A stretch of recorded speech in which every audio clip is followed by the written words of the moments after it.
দেশের মানুষ মুক্তি পাক, দেশের মানুষ মুক্তি পাক, আমজনতা দিচ্ছে না। আমাদের দেশে ভারত যে অর্থনৈতিক আগ্রাসন চায় সেটাকে দুর্বল করে ভারতকে অর্থনৈতিকভাবে ক্ষতিগ্রস্ত করব, বাংলাদেশকে অর্থনৈতিকভাবে লাভবান করব ভারতীয় পণ্য বর্জনের মধ্য দিয়ে। এটা বাংলাদেশকে স্বনির্ভর করার একটা আন্দোলন, স্বনির্ভর করার একটা লড়াই। আমরা আমজনতার দল, আমজনতা দল প্রতিষ্ঠিত হওয়ার আগে থেকে আমাদের একটা অস্তিত্ব ছিল, সাংগঠনিক অস্তিত্ব ছিল, যে অস্তিত্বের মাধ্যমে আমরা আগ্রাসনের বিরুদ্ধে লড়াই করতাম এবং দেশের সার্বভৌমত্বের জন্য লড়াই করতাম। আমরা তখন থেকেই স্বনির্ভর বাংলাদেশ বিনির্মাণে লড়াই করতাম। আমরা আমাদের এই রাজনৈতিক পথ চলায় একটা বারের জন্য আমরা নিজেদেরকে কোনো আসনে নির্বাচিত করার জন্য কোনো মনোবাসনা পোষণ করি না। আমাদের ধ্যান এবং খেয়াল নিজেদেরকে নির্বাচিত করার দিকে ছিল না।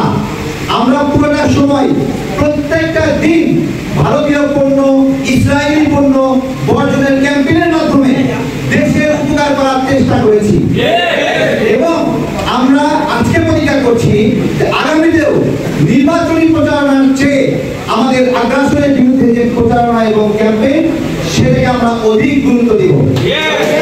আমরা যতটা সুযোগ পাবো প্রত্যেকটা দিন দেশের উপকার করব এবং প্রত্যেকটা দিন আমাদের দেশে ভারত যে অর্থনৈতিক আগ্রাসন চায় সেটাকে দুর্বল করে ভারতকে অর্থনৈতিকভাবে ক্ষতিগ্রস্ত করব, বাংলাদেশকে অর্থনৈতিকভাবে লাভবান করব ভারতীয় পণ্য বর্জনের মধ্য দিয়ে।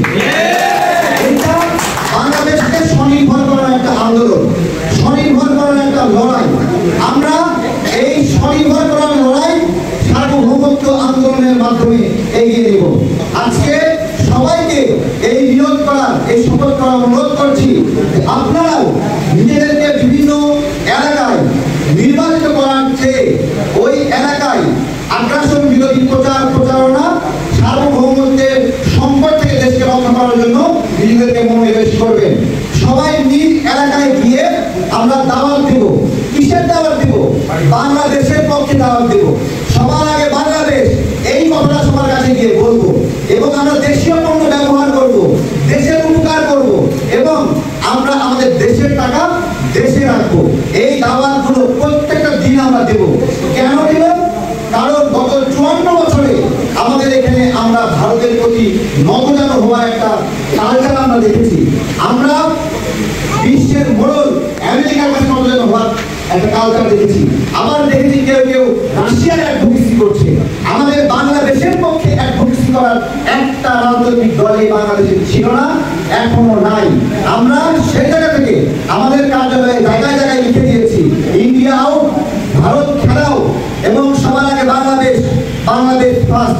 এই কথাগুলো বারবার আমরা বলছি এবং আমরা যেখানে যেখানে কাজ করবো আপনারা খেয়াল রাখবেন আপনাদের এলাকাতেও যারা দেশের পক্ষে কাজ করে, যে দলেরই হোক, দেশের পক্ষে কাজ করে, সার্বভৌমত্বের জন্য কাজ করে, তারা যেন জনপ্রতিনিধি হয় এবং যারা ভারতের দালালি করবে, আমেরিকার দালালি করবে, বিদেশি শক্তি দালালি করবে, বাংলাদেশের স্বার্থের বিরুদ্ধে অবস্থান নেবে, তাদেরকে ল্যান্ড মারা হারানো আপনাদের নৈতিক দায়িত্ব।